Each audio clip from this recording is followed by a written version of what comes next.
말씀, 로마서 두 군데의 말씀을 중심으로 해서 하나님께서 예비하신 은혜를 받기를 원합니다. 성령께서 저와 여러분의 심령을 주장해 주실 줄 믿습니다. 하나님의 사람 욥이 당한 참담하기 그지없는 재난과 그 몸에 찾아온 고통에 대한 소식을 욥을 아는 모든 사람들이 듣고 다 놀랐을 것입니다. 욥의 친구들만 놀란 것이 아니라 욥을 알고 있는 모든 사람들이 어찌 그런 귀한 사람에게, 어찌 그런 착한 사람에게, 신실한 그런 사람에게 그와 같은 일이 일어날 수 있는가? 그 친구들뿐만 아니라 욥을 알고 있는 모든 사람들이 다 이상하게 여겼을 것입니다. 당시 욥의 영향력은 정말 대단하였기 때문입니다. 우리가 지난번에 욥기 29장에서 들은 것처럼 욥은 젊은 사람들에게나 또는 어린이들에게나 또는 노년들에게나 욥의 지도력은 아주 대단하여서 욥이 가면 다 자리에서 일어나서 인사를 하는 그런 위치에 있었습니다. 억압적으로 욥의 어떤 권위에 밀려서 또 욥이 부자이기 때문에 그런 것이 아니라 욥의 그 모든 마음씀과 그 행사가 다른 사람의 본이 될 만하였기 때문입니다. 그런데 어떻게 그런 사람에게 그와 같은 일이 일어날 수 있을까? 욥의 세 친구뿐만 아니라 다른 모든 욥을 아는 사람들도 다 같이 정말 어안이 벙벙해서 무슨 말을 해야 옳을지, 어떻게 그것을 보아야 바르게 이해가 되는지 참 마음을 이리 쓰고 저리 쓰고 하였을 것입니다. 욥의 세 친구들은 그런 사람들, 그 욥을 알고 있는 수많은 사람들이 마음으로 생각할 수 있는 그 말들을 대표해서 말한 것이다. 그렇게 말할 수 있어요. 사람이라면, 생각이 있는 사람이라면 그렇게 욥의 친구들이 욥에게 말한 것 같은 그런 말을 했을 것이다. 특별히 또 욥의 세 친구들은 그냥 아무렇게나 그저 툭툭 던지는 말이 아니라 나름대로 논리를 가지고 있는 논리 정연한 사람들이었어요. 또 하나님을 경외하는 믿음의 사람들이었어요. 그런데 이 사람들이 지금으로부터 4000년 전의 사람들이다. 자, 이걸 생각하면 참 우리가 그들의 논리, 그들의 변론, 그 내용을 보면 우리가 그들 앞에 섰을 때 우리 키가 클까, 그들의 키가 클까, 이런 생각을 한번 해볼 만합니다.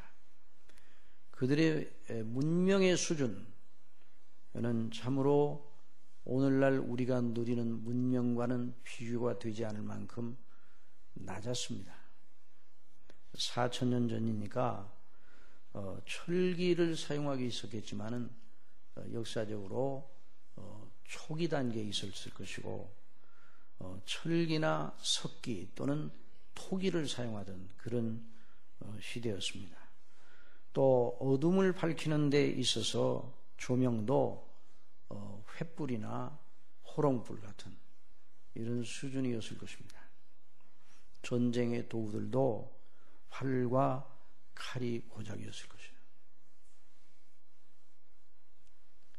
문명에 있어서는 지금과 비교되지 않을 만큼 아주 조급한 그런 상태였어요. 목축, 또 농업, 제1차 산업 시대였어요.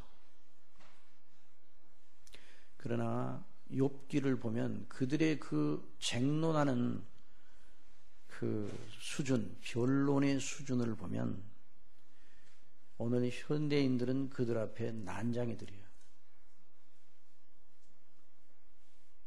이러고 보면 물리적이고 문명적인 차원에서만 말하면 진화론이 유력해 보입니다.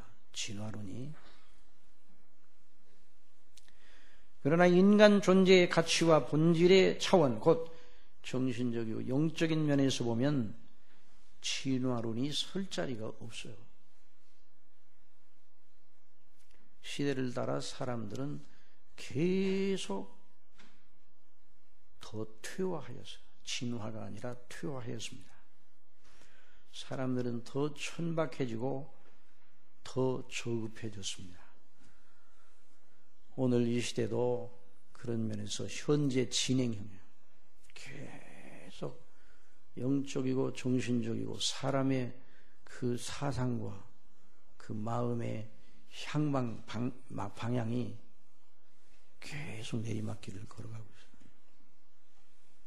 하나님께서 여전히 역사를 유지시키기 위해서 그 고삐를 쥐고 계시니 이 정도지, 하나님이 만일 놓으신다면 역사는 오래 지속될 수가 없습니다. 자, 욥기는 하나님의 행사를 둔, 하나님의 행사가 무엇인가에 대해서 욥의 세 친구들과 욥이 쟁론하는 그 내용입니다. 단순하게 인간의 철학적 척도를 가지고, 철학적인 그런 사고를 가지고 욥의 일을 해석하려 들지 않고 창조주, 통치자이신 하나님을 경외하는 그런 믿음과 지식으로 욥의 일을 해석하려고 하고 있어요. 자, 이런 점에서 욥과 세 친구들은 하나님의 사람들이었습니다. 대만 사람 엘리바스가 첫 번째로 변론자로 나서 말하기를 시작하였고, 그 다음 순서로 수아 사람 빌랏, 그리고 세 번째 변론자로 나아마 사람 소발이 나섰습니다. 그런데 이 세 친구가 각각 자기 나름대로의 관점상, 자기 나름대로의 관점을 가지고 있어 셋 다 틀린 것이 아니라 세 친구가 한 통이 되어서 똑같은 관점을 가지고 욥의 일을 해석합니다.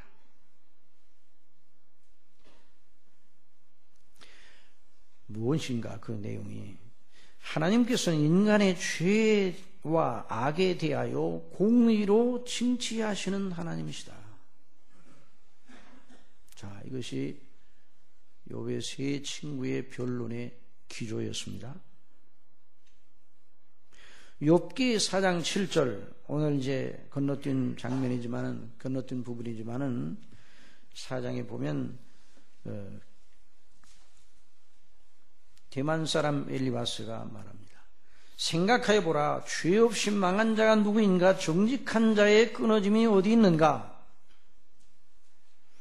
내가 보건대 악을 밭갈고 독을 뿌리는 자는 그대로 거두나니 다 하나님의 입기운에 멸망하고 그 콧김에 사라지느니라. 사자의 우는 소리와 사나운 사자의 목소리가 그치고 젊은 사자의 이가 부르짖으며 늙은 사자는 움킨 것이 없어 죽고 암사자의 새끼는 흩어지느니라. 무엇입니까? 죄가 사람을 망하게 한다. 하나님께서 반드시 죄를 징치하신다. 하나님께서 공의를 시행하신다. 그 세 친구가 하나같이 이런 관점을 가지고 있습니다. 또 욥기 8장 3절에는 말씀을 보면 하나님이 어찌 심판을 굽게 하시겠으며 전능하신 자가 어찌 공의를 굽게 하시겠는가? 내 자녀들이 죽게 덕죄하였으므로, 내 자녀들이 일시에 그렇게 죽은 것을 보면 내 자녀들이 주님께 범죄하였으므로 주님께서 그들을 그 죄에 붙이셨나니 그 죄값으로 그렇게 된 것이다. 그러니 내가 만일 하나님을 부지런히 구하며 전능하신 이에게 빌고 또 청결하고 정직하면 정녕 너를 돌아보시고 내 의로운 집으로 형통하게 하실 것이라. 그러면서 왕골이 진펄이 아니고 나겠으며 갈대가 물 없이 자라겠느냐. 우리나라에 나는 그 왕골이 4,000년 전에도 우리나라의 왕골을 가지고 그 속을 다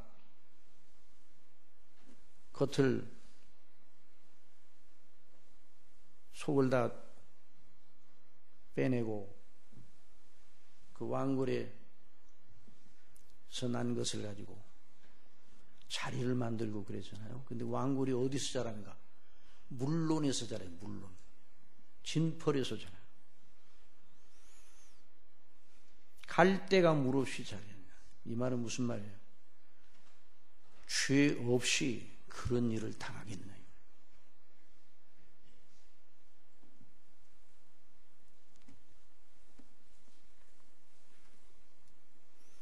욥의 세 친구들이 욥을 계속 다그치고 있습니다. 내 자녀들이 그렇게 일시에 재앙을 만나 죽게 되고 내가 이런 수치와 모진 참화가 덮친 건 너와 내 자녀들이 지은 죄 때문이다.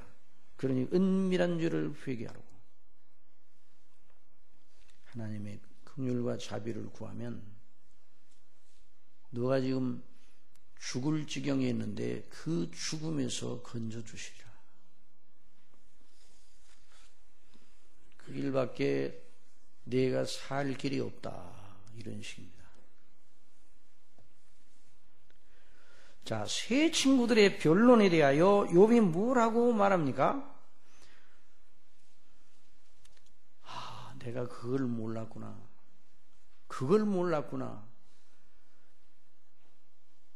내가 진즉 그것을 알았으면 이런 재앙을 만나지 않았을 것을 이라고 하였습니까? 욥이 뭐라고 그러는가? 욥기 12장 2절에 보면 너희만 참으로 사람이 오르구나. 너희가 죽으면 지혜도 죽겠구나. 욥기 12장 2절 띄우세요. 여기다. 여러분은 찾아보지 말고 띄우다가 또 안 띄우고 그러니까 띄우세요. 욥기 12장 2절이면 너희만 참으로 사람이로구나. 너희가 죽으면 지혜도 죽겠구나. 이 말은 무슨 말이야? 너희만 그것을 안다고 생각하느냐? 정말 그렇다면 너희가 죽으면 아마 하나님을 경외하는 지혜도 다 죽어버리겠구나. 나도 너희같이 총명이 있어 너희만 못하지 아니하니. 욥은 그들이 가지고 있는 그 하나님을 아는 지식을 가지고 있었고 그들이 주장하는 식으로 은밀한 죄를 숨겨놓고 악을 도모하던 사람이 아니었다 이 말이에요. 너희 아는 것을 나도 아노니 너희만 못한 내가 아니니라.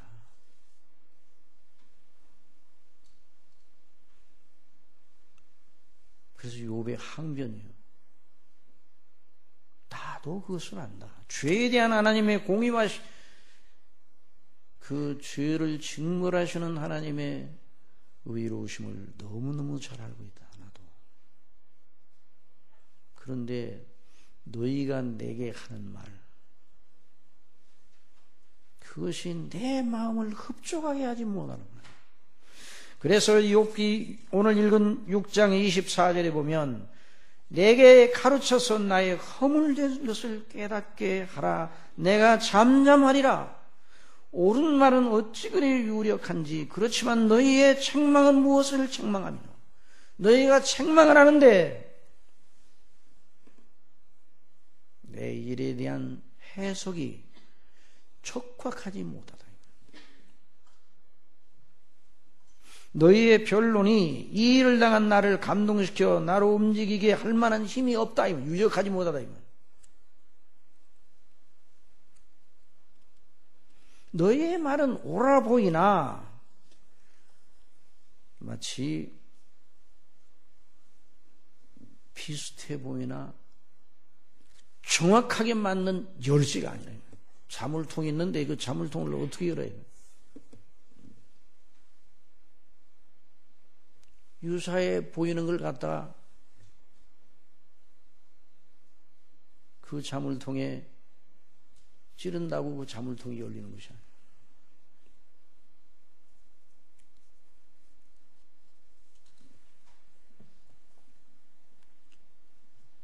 은밀한 죄를 회개하라 하면서 나를 책망하는데 그 일에 나는 너희만 못하지 않다. 너희가 말하는 수준의 악을 은밀하게 숨겨놓고 있을 내가 아니다. 너희가 말을 책망하려느냐? 이 말을 책망한다는 건 뛰어다니는 말이 아니에요. 내가 한 말꼬리를 붙잡고 너희가 나를 공격하려고 하느냐 그 말이에요. 소망이 끊어진 자의 말은 바람 같으니라. 이 말은 내가 고통 중에서 내 생일을 저주하는 말을 너희가 듣고 나를 책잡고 있느냐? 고통 중에 소망감이 상실된 상태에서 신음한 자의 소리는 바람 소리 같은, 바람과 같은 것이요. 그것을 보고 위로의 말을 찾아야지. 고통 중에 있는 나의 말의 꼬리를 물고 허물을 뒤집어 씌우는 것은 마치 고아를 제비 뽑아 가지려 하며 자기 친구를 팔아먹는 행위나 같지 않은가? 여러분, 욥이 영적으로 대단한 성숙한 성화 단계에 있었던 사람.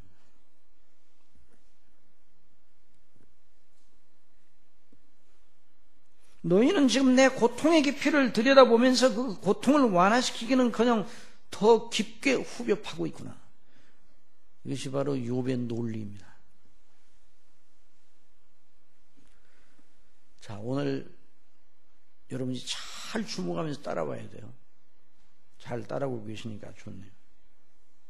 그러면 욥의 세 친구들의 말을 우리가 어떻게 평가해야 될까요? 욥의 세 친구들의 말이 옳지 않습니까? 죄를 반드시 징치하시는 하나님의 공의에 대한 그들의 지식이 옳습니까? 틀렸습니까? 옳아요. 그런데 어째서 욥은 그 친구들의 옳은 말, 그 옳은 진리를 자기 일을 해석하는 정확한 열쇠로 보지 않았나요? 욥이 기분 나빠서 그런 겁니까? 욥도 여전히 하나님을 경외하고 하나님을 아는 지식을 가지고 있어 죄가 하나님 앞에 얼마나 나쁜 것이며 그래서 어찌하든지 악을 삼가려고 애를 썼어요.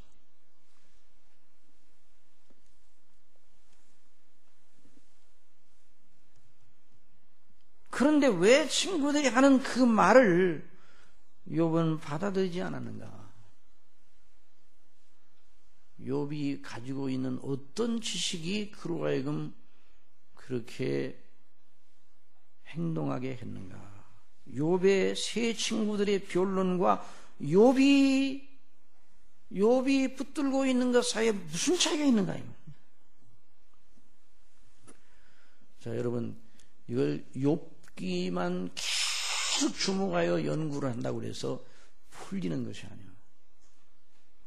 욥기는 성경 전체의 한 부분입니다.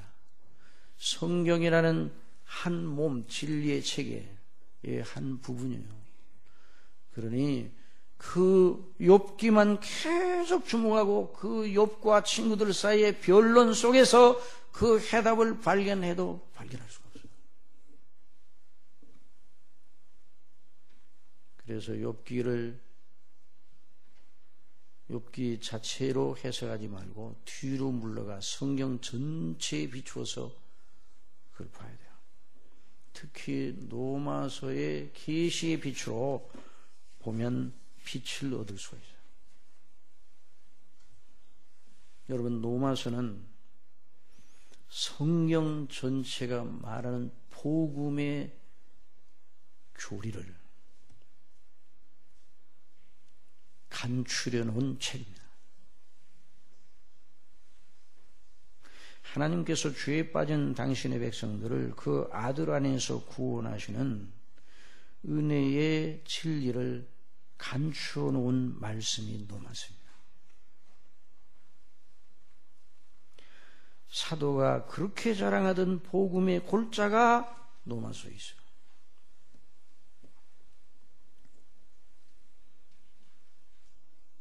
흑암의 땅을 지나 순례길을 가야 하는 우리 모든 지상에 있는 성도들이 로마서를 통해서 주시는 복음의 등불을 늘 견지해야 돼요. 자, 욥의 세 친구들이 말이 하나님의 공의의 시행에 대한 교리 자체, 하나님께서 죄에 대한 공의를 반드시 시행하신다. 이 욥의 세 친구들이 가지고 있는 교리적인 지식은 옳은 말이에요. 내가 본 대악을 밭갈고 독을 뿌리는 자는 그대로 거두나니 다 하나님의 입 기운에 멸망하고 그 콧김이 사라지느니라. 하나님이 어찌 심판을 굽게 하시겠으며 전능하신 이가 어찌 공의를 굽게 하시겠는가. 틀림없습니다. 이 말씀이 틀림없어요.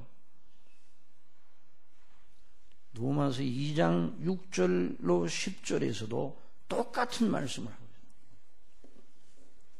하나님께서 각 사람에게 그 행한 대로 보응하시되 참고 선을 행하여 영광과 존귀와 썩지 아니함을 구하는 자에게는 영생으로 하시고 오직 당을 지어 진리를 쫓지 아니하고 불의를 쫓는 자에게는 노와 분으로 하시리라. 각 사람에게 그 행한 대로 보응하신다. 반달합시다. 각 사람에게 그 행한 대로 보응하신다. 이것이 절대적인 진리입니다.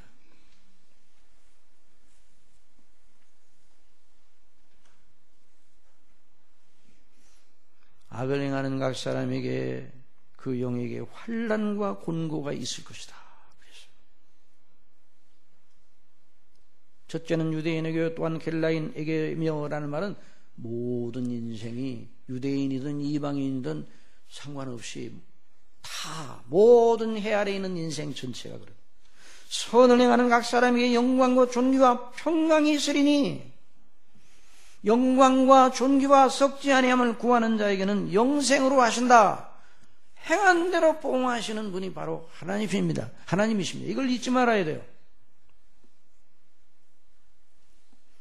로마서 2장의 말씀은 로마서 1장 18절과 20절의 또 다른 표현입니다. 로마서 1장 18절에 하나님의 진노가 불의로 진리를 막는 사람들의 모든 경건치 않음과 불의에 대하여 하늘로 쫓아 나타나니 이는 하나님을 알만한 것이 저희 속에 보임이라. 하나님께서 이를 저에게 보이셨느니라. 창세로부터 그의 보이지 아니하는 것들 곧 그 영원하신 능력과 신성이 그 만드신 만물에 분명히 보여 알게 되나니 그러므로 저희가 핑계치 못할지니라. 이제 그만해요. 이제 거기 그만하고 나를 봐라.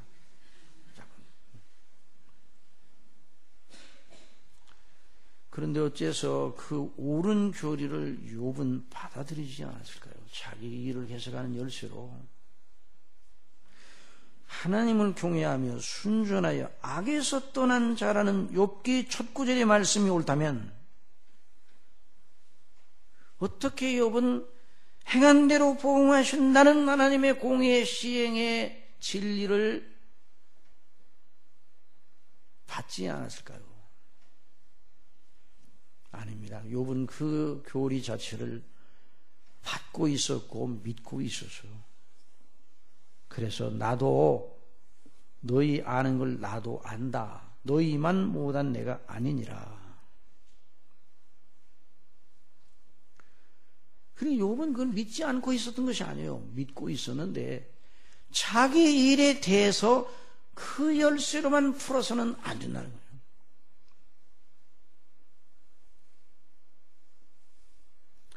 그러면 여러분에게 묻겠습니다. 이게 아주 대단히 중요한 대목인데요. 로마서 1장 2장의 본문에서 말하는 행한 대로 보응하시는 하나님의 공의의 시행, 곧 하나님의 진노가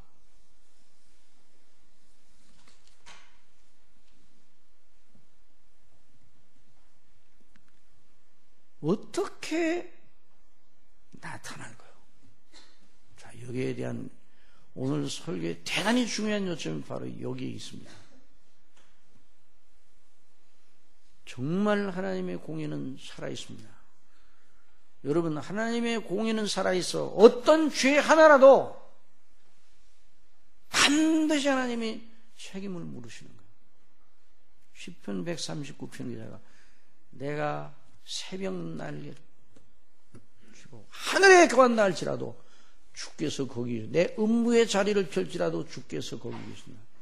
하나님께서는 저와 여러분이 어디로 도망쳐도 반드시 저와 여러분이 죄를 다 물으시는 것입니다.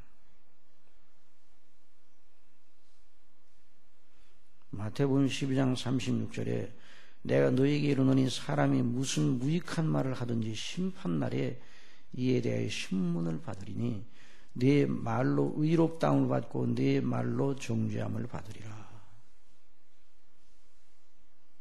죄에 대한 하나님의 공의가 반드시 시행이 되어 응분의 형벌을 받게 된다는 말씀입니다. 이걸 대수롭게 여기지 아니하는 믿음은 믿음이 아닙니다.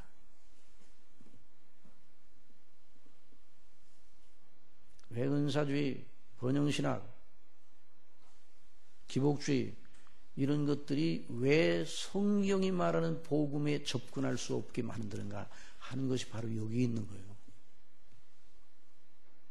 죄에 대한 하나님의 무서운 공의가 반드시 시행이 됩니다. 하나도 남김없이 시행됩니다. 말 한마디 잘못한 것도 하나님이 죄를 물으시는 거예요.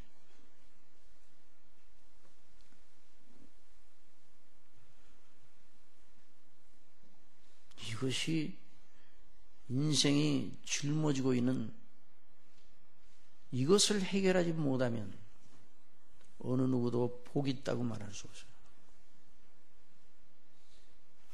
그래서 하나님께서 은혜를 주실 때, 당신의 택한 백성들에게 은혜를 주실 때 먼저 예수 그리스도를 먼저 물론 예수 그리스도를 믿도록 하시는 은혜를 주시려고 할 때 죄에 대한 하나님의 공의의 완전한 시행에 대한 각성을 먼저 주시는 거예요.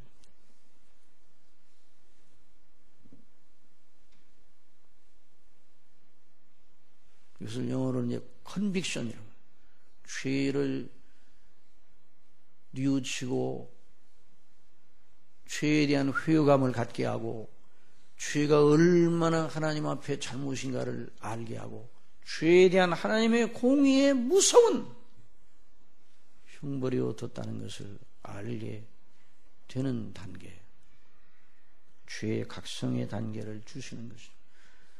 거듭난 사람이 이것을 알게 됩니다. 그래서 여러분, 거듭나지 않고는 성경이 말하는 복음을 제대로 믿을 수가 없어요. 그러므로 참된 회개는 그 죄와 그 죄에 대한 하나님의 공의의 심판과 그 형벌에 대한 두려움을 알고 있는 자가 하는 것이 바로 회개예요. 그걸 모르면 진정한 회개가 나올 수가 없어요.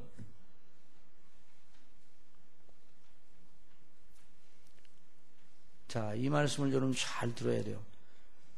형벌만 무서워 회개하는 회개는 참된 회개가 아닐 수 있어요.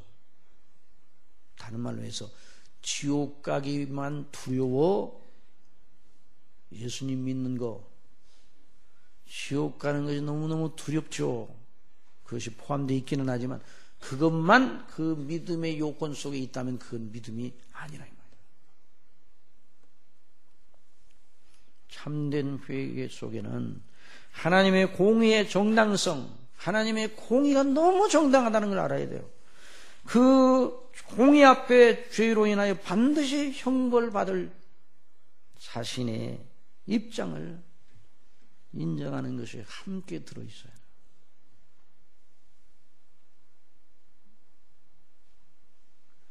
로마서 1장 2장의 본문에서 말하는 행한 대로 보응하시는 하나님의 공의의 시행은 그러면 무엇으로 나타나는가? 일단 죄의 삭은 사망이라고 했으니 인생들이 다 사망 아래 처해 있는, 그러나 그 사망은 몸의 죽음만 말하는 것이 아닙니다. 몸의 죽음만. 죄의 삭은 사망이라.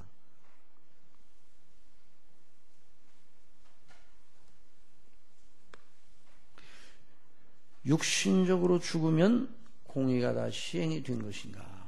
그게 아니라 이 말이에요. 성경은 사람이 육신적으로 죽으면 하나님의 공의의 시행, 형벌 전체 아래 전체를 다 갚았다 이렇게 말하지 않습니다. 하나님의 완전한 공의의 시행은 인생들의 죄, 말 한마디 잘못하는 것까지도 다음으로 심판을 행하사 지옥에 던지시는 것으로 시행이 되는 것입니다.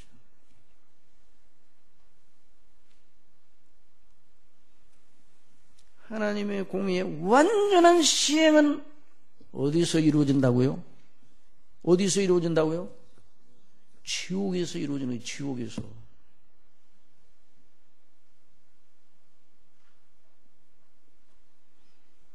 우리 예수님의 말씀 속에 지옥은 정말 매우 중요한 주제로 늘 등장을 합니다. 오늘 이 현대인들은 지옥이 있다고 생각해도 그냥 자기 의식으로 조금 답답하고 고통스러운 지옥이다 이런 식으로 생각하는 것이죠. 그러나 여러분, 지옥은 하나님의 무서운 공의가 완전 무결하게 시행되는, 하나님의 진노가 이글거리는, 하나님의 노가 풀리지 않아, 영원토록 노가 풀리지 않아서 계속 하나님의 진노름이, 하나님의 형벌이 주어지는 곳이에요. 마태복음 10장 28절에 몸은 죽여도 영혼은 죽이지 못하는 자들을 두려워하지 말고 오직 몸과 영혼을 능히 지옥에 멸하시는 자를 두려워하라. 여러분, 이것이 하나님의 공의의 완전한 시행입니다. 예수님께서 사람들을 보실 때 늘 죄 가운데 죽어 지옥 형벌에 처해질 운명에 처한 이 인생들을 보시고 불쌍히 여기셨습니다. 왜 인생이 불쌍한가? 죄값으로 죽어 영원한 지옥 형벌에 들어갈 인생들을 보시고 긍휼히 여기셨다. 만일 내 눈이 너를 범죄케 하거든 빼어버리라. 한 눈으로 영생에 들어가는 것이 두 눈을 가지고 지옥불에 던지는 것보다 나으니라. 만일 내 눈이 너를 범죄케 하거든 빼어버리라고 그랬어요. 한 눈으로 하나님의 나라에 들어가는 것이 두 눈을 가지고 지옥에 던지는 것보다 나으니라. 근데 몸과 영혼이 같이 들어간다고 그랬는데 이게 어떻게 된 일인가? 몸을 입고 들어가는가? 마지막 심판날에 몸을 입고 들어가는 거죠. 거기는 구더기도 죽지 않고 불도 꺼지지 아니하느니라. 사람마다 불로써 소금치듯함을 받으리라. 그러니까 죄에 대한 하나님의 공의의 완전한 시행은 죄 가운데 있는 회개하지 않은 사람의 몸과 영혼이 지옥 형벌을 받는 것으로 나타납니다. 사랑하시는 성도 여러분, 그러므로 잘 들으세요. 이게 대단히 중요한 요점이에요. 지상에 사는 사람들 모두에게 하나님의 공의가 완전히 지상적인 차원에서 시행된다고 생각하면 안 돼요. 지상에 있을 수 있는 여러 일들, 사람들에 일어나는 여러 재난, 이런 것들을 하나님의 공의의 완전한 시행으로 보면 안 된다 이 말이에요.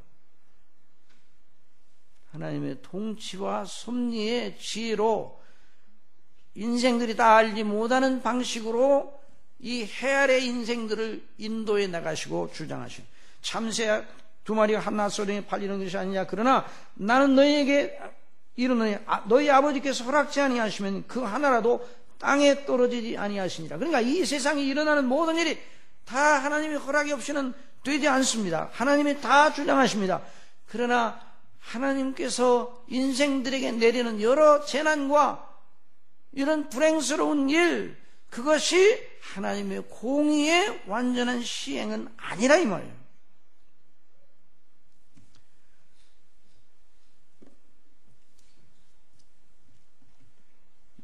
우리 눈에 보기에는 악인들도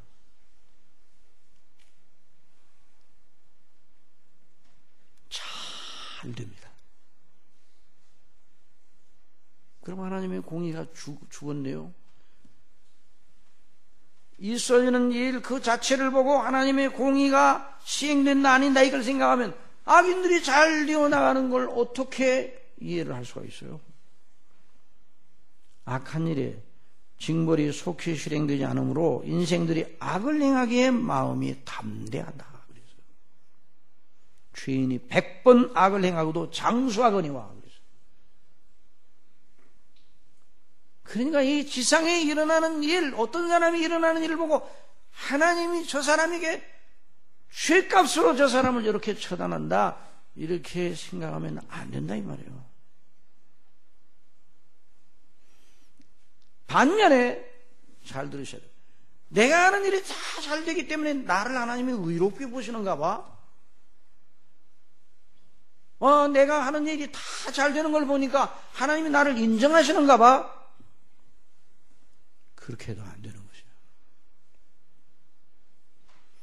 세상에서 일어나는 일을 가지고, 사람에게 일어난 일을 가지고, 어떤 사람에게 일어난 일을 가지고 저 사람이 의로우니 복을 받았다, 저 사람이 잘못하니 벌을 받았다, 이렇게 말하지 말아야 되는 거예요.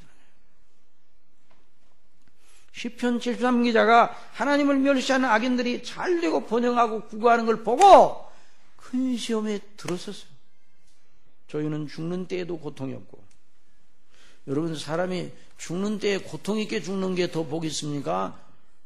힘들게 죽는 게 더 복이 있습니다. 죽는 것이 뭐가 그렇게 복이 있어요? 힘들게 죽으나 고통 없이 죽으나 그게 중요한 것이 아니에요. 그런데 시험을 받으니까 그렇게 생깁니다. 저희는 죽을 때에도 고통이 없고 그 힘이 강건하며 타인과 같은 고난도 없고 타인과 같은 재앙도 없나니 하나님 믿지 않고 제멋대로 행하는 사람들이 이렇게 된단 말이죠. 그 예수님 잘 믿고, 오늘날로 말하면 예수님을 잘 믿는 사람이, 하나님을 경외하는 사람이 보니까, 인간적인 눈으로 보니까 그렇다. 그러므로 교만이 저희 목걸이요 강포가 저희 입는 옷이며 살찜으로 저희 눈이 솟아나며 저희 소득은 마음의 소원보다 진하며 저희는 능욕하며 악하게 압제하며 말하며 거만히 말하며 저희 입은 하늘에 두고 저희 혀는 땅에 두루 다니는도다. 물론 하나님께서 은혜를 주셔서 그로 하여금 시험에서 벗어나게 해주셨어요. 성소에 들어갈 때, 곧 오늘날로 말하면 하나님께 예배 드릴 때, 기도 드릴 때, 말씀을 묵상하고 들을 때 하나님을 믿지 아니하는 자들이 결국 어떻게 되는가를 보여주셨어요. 저희가 어찌 그리 졸지에 황폐되었는가 놀람으로 전멸하였나이다. 그러니까 여러분, 오늘날 사람들은 이 눈에 보이는 것으로 자꾸만 하나님의 행사를 판단하려고 그래요. 그래야 기복주의, 번영신학 이런 것들이 다 눈에 보이는 걸 추구하는 데서 나오는 거예요. 하나님 잘 믿으면 잘 되고, 예수님 잘 믿으면 모든 게 번창한다.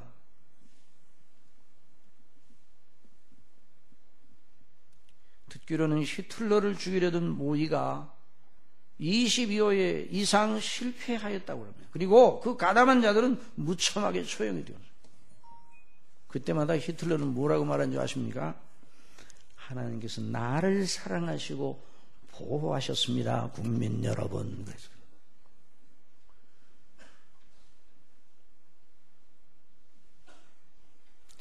하나님의 깊은 지혜와 섭리로 통치하시는 지상의 조건은 어떤 경우 사람의 눈에 보기에는 모순되어 보입니다. 그래서 전도서 8장 14절에 세상에 행하는 헛된 일이 있나니 곧 악인의 행위대로 받는 의인도 있고. 자 보세요. 세상에서 일어날 일 보면 악인의 행위대로 받는 의인도 있고 의인의 행위대로 받는 악인도 있는 것이라. 내가 이루는 이것도 헛되도다. 물론 그러하다고 하나님께서 악인의 행사를 두둔하고 계신 것은 전혀 아니에요. 오늘 우리가 들어야 하는 메시지는 무엇인가? 하나님께서 완전한 공의를 시행하시는데 두 가지 방식으로 하나님께서 완전한 공의를 시행하십니다. 첫째 방식, 최후의 심판날. 흰 보좌에 앉으신 그리스도께서 산자와 죽은 자를 심판하실 때 모든 죽었던 사람들이 다 부활하여 몸을 입고 그리스도 앞에 판단을 받는 거예요. 생명책에 기록되지 않은 사람은 다 불못에 던져져요. 완전한 공의의 신의 시행이 언제 나타나는가? 개인적으로는 죽은 다음에 나타나고 인생 전체적으로는 그리스도의 재림의 날 그리스도의 심판대 앞에서 나타나요. 그때 완전한 공의가 실현이 되는 거예요. 하나님의 완전한 공의가. 주님 오시는 마지막 날에 일어난다는 말이에요. 또 다른 공의의 심판. 자, 이걸 주목해야 돼요. 또 다른 하나님께서 완전한 공의의 시행을 어디서 하셨는가? 이미 그 일은 일어났습니다. 어디서 하셨습니까? 갈보리 십자가,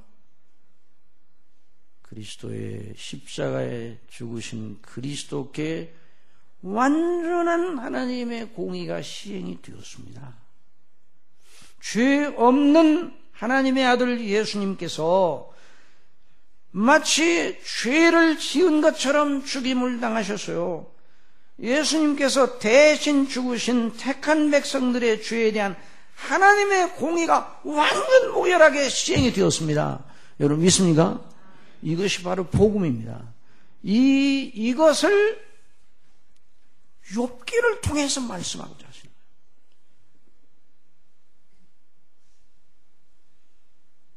우리 예수님이 십자가를 지신 일을 그러므로 이미 알고 있으니까 또 그 얘기네. 이렇게 해서는 안 되는 이유가 바로 여기 있는 거예요.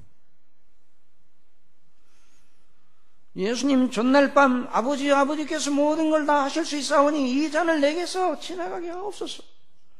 피땀 흘려 기도하셨어요. 십자가에 달려 죽어가시면서 엘리 엘리 나마 사박다니 나의 하나님 어찌 나를 버리셨나이까. 예수님이 그 말씀을 하시는 건 하나님께서 택한 백성들에 대한 공의의 요구를 예수님이 받도록 하셨어요. 그리고 예수님께서 다 이루셨다 하시고 내 영혼을 아버지 손에 맡기나이다 하시고 운명하셨습니다. 그리고 장사한 지 3일에 살아나셔서 예수님이 죽으신 그 일이 택한 백성들의 죄를 대속하신 완전한 구속의 일임을 광포하셨어요. 그러므로 저와 여러분이 이 사실을 알아야 됩니다. 하나님의 진노, 하나님의 완전한 공의가 시행되는 두 가지 방식이 있어요. 첫 번째는 언제? 그리스도의 오시는 날. 또 다른 방식은 뭐라고요? 갈보리 십자가예요.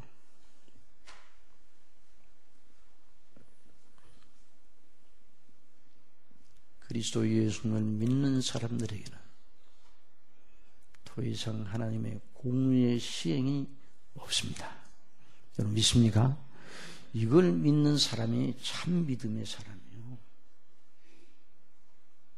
그래서 로마서 3장 25절에 이 예수를 하나님이 그의 피로 인하여 믿음으로 말미암는 화목제물로 세우셨으니. 무슨 제물로 세우셨다고요?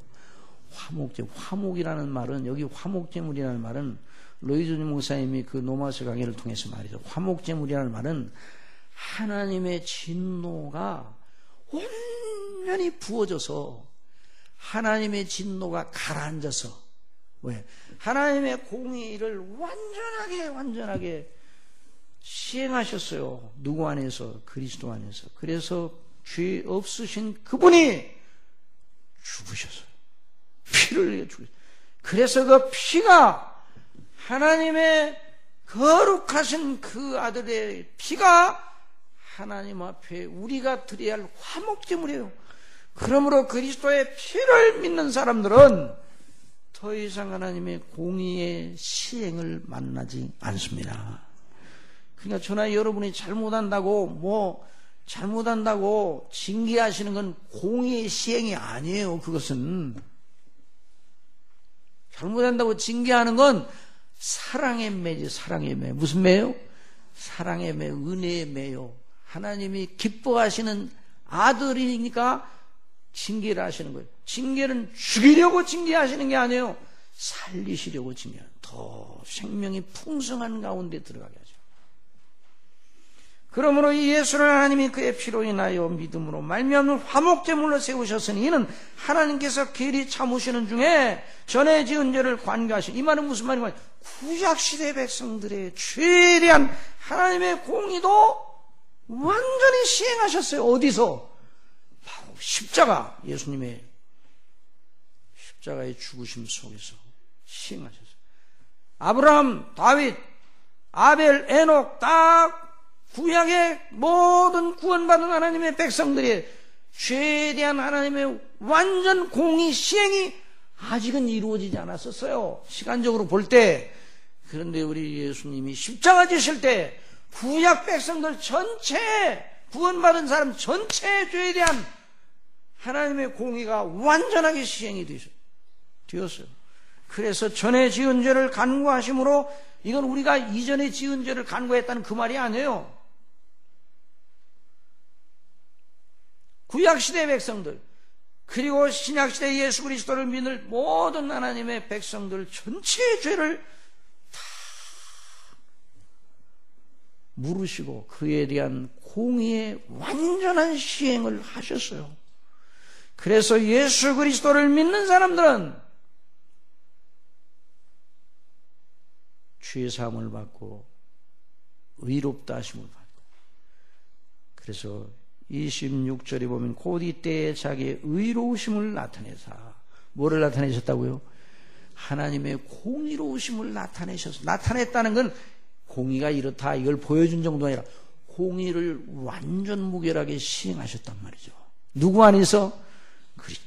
그리스도 안에서. 그래서 예수님이 화목제물. 그래서 예수님을 믿는 우리를, 죄밖에 없는 우리를 죄 없는 자처럼 구원해 주시는 하나님의 그 행사가 의롭습니까? 불의합니까? 의로운 것이에요. 그러므로 이제 그리스도 예수 안에 있는 자는 결코 정죄함이 없다고 로마서 8장에서 말했어요. 골로새 1장 12절에 우리로 하여금 빛 가운데서 성도의 기업의 부분을 얻기에 합당하게 하신 아버지께 감사하게 하시기를 원하노라. 그가 우리를 흑암의 권세에서 건져내사 그의 사랑의 아들의 나라로 옮기셨으니, 옮겨졌어요. 다시 돌아가지 않습니다. 그 아들 안에서 우리가 구속고 죄사함을 얻었도다. 사랑하시는 여러분, 모든 인생들 앞에 두 길밖에 없어요. 하나님의 공의의 시행을 누구나 다 숙제로 남겨두고 있어요. 그러나 예수 그리스도를 믿는 사람들은 이미 그 사람들에 대한 공의가 시행이 됐어요. 그러므로 그들의 죄에 대한 하나님의 공의의 시행이 종결이 되었습니다. 여러분 믿습니까? 그러므로 의롭다 하심을 받고 더 이상 정죄함이 없는 것이죠. 그리스도 예수님 안에 있는 사람. 예수님을 안 믿는 사람들은 반드시 피련코 절대적으로 하나님의 공의의 무서운 쓴잔을 지옥에서 맛보게 되는 것입니다. 그러니까 욥이 당하는 그 재난과 참화가 공의의 시행이 아니에요. 근데 욥의 친구들은 그런 수준으로 밖에는 생각을 못했어요. 아직까지.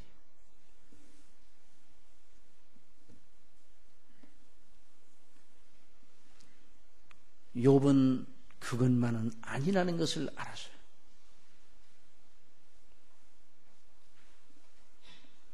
저와 여러분이 세상에 살 때에 안목의 정욕, 육신의 정욕, 이생의 자랑을 우리의 힘으로 삼아서는 안 되는 것입니다.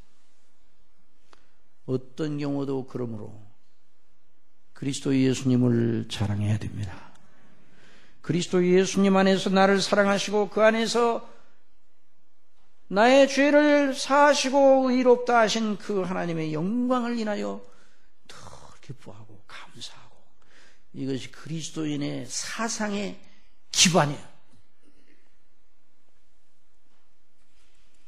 그것을 우리 심령 속에 늘 깨우쳐 주시는 분이 누구십니까? 성령님이세요. 보혜사 성령. 누구시라고요? 보혜사 성령께서 늘 깨우쳐 주십니다. 그러므로 우리 형제들이 어떤 일을 만났을 때 저 사람 지난번에 보니까 저 잘못을 하더니 벌 받는다, 이렇게 생각하면 안 되는 거예요. 저 사람 하는 일이 잘못되는 거 보니까 뭐 잘못된 죄가 있으니까 그렇지, 그렇게 생각해서 안 되는 것이죠. 그건 그렇게 하시는 하나님께서 각자를 다 그리스도 안에 더 견고하고 온전한 자로 세우시고 하나님의 영광을 위하여 각 당신의 자녀들을 다루시는 하나님의 지혜의 소산에 맡기고 영광을 돌리고, 연약한 자가 있고 고통당하는 자가 있으면 우리는 위로해야 됩니다. 그리스도의 복음의 영광을 다시 한번 생각하게 해서 위로하고 함께 영광을 돌려야 됩니다. 이것이 바로 성도의 길이에요. 그러니까 하나님의 공의의 시행은, 자, 결론 내서 하나님의 공의의 시행은 언제 나타난다고요? 마지막 날에 나타나는 것이죠. 이미 나타났습니다. 누구 안에서? 그리스도 안에서. 그러므로 그리스도를 믿는 자들에게는 죄에 대한 공의의 정죄를 받지 아니하고, 그러므로 예수 그리스도를 믿는 자들이 지옥에 가는 일은 천지가 1000번 만번 개벽이 되더라도 불가능한 거예요. 예수님 믿는 사람들이 지옥 갈 수가 없어요. 예수님을 안 믿는 사람이 우주를 다 팔아도, 자기 소유를 다, 우주를 그 사람 소유로 다 내고 그 우주를 다 팔고도 그 지옥에서 벗어날 그런 희망을 가질 수가 없는 것입니다. 여러분, 이 복음을 생각하면서 화목제물이신 그리스도 안에 견고히 서시기를 바랍니다. 기도하겠습니다. 사랑하시는 아버지 하나님,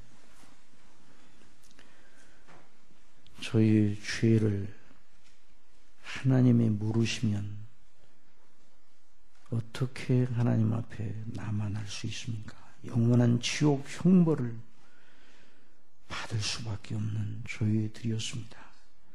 그런데 아버지께서는 저희에게 부으셔야 할 그 공의의 무서운 진노를 우리 주 예수님께 부으시고 예수님으로 받아내게 하시고 예수님의 피로 우리의 죄를 씻으시고 예수님의 의로 우리의 의를 삼으사 우리를 의롭다고 선포해 주셨습니다. 이 영광, 이 은혜가 얼마나 놀라운지 이걸 더 깨닫게 하여 주옵소서. 이 사랑의 깊이와 높이가, 넓이가 어떠한가를 더 알게 하여 주옵소서. 그래서 우리가 인생길 살아갈 때 순경이나 역경이나 어떤 구비에서도 그리스도 안에서 나를 구원하신 하나님의 은혜의 영광을 붙들고 이겨나가는 저희들이 되게 해주시고 우리 마음의 기쁨과 찬미와 감사가 그 샘이 막혀지지 않도록 성령님 날마다 저희들을 붙들어 주옵소서. 아직도 이 말씀을 들으며 그리스도 밖에 있는 사람이 있습니까? 성령님 역사하셔서 그 영혼을 띄워주시고 거듭나게 하시고 회개케 하시고 예수 그리스도를 믿음으로 말미암아 같은 구원을 받게 하여 주옵소서. 예수님의 이름으로